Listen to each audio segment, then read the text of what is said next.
Teaching poetry at second level.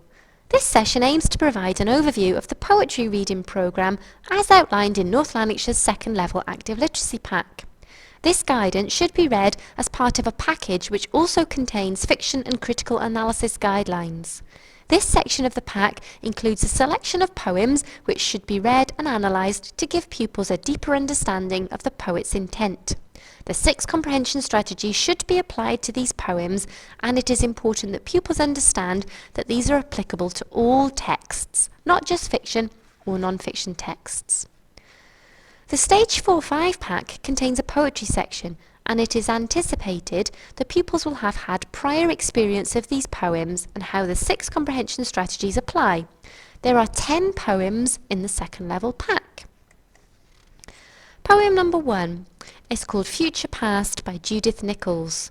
Activities and detailed questions to use with Future Past can be found on pages 68 to 71 of the reading booklet in conjunction with the CD-ROM. Poem number 2 is called In the Dark by Jane Pridmore, and activities relating to this poem can be found on pages 76 to 79 of the reading booklet.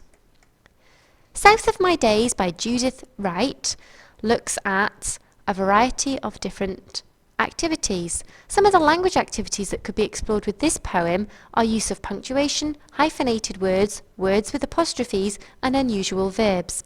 Activities and detailed questions for this poem can be found on pages 80 to 83 of the reading booklet.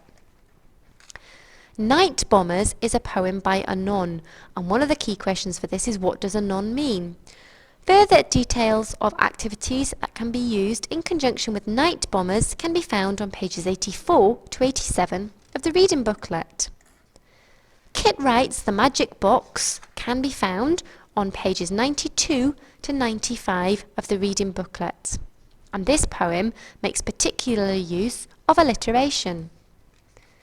Night Flying by Moyra, Caldecott. Activities relating to this poem can be found on pages 100 to 103 of the reading booklet, and this poem examines the use of colons. Finally, the last poem is called At the End by Wes McGee, and activities relating to this poem can be found on pages 104 to 107 of the reading booklet.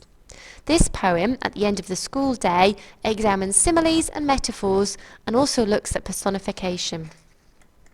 Further information for use of poetry can be found on the Active Literacy section of GLOW.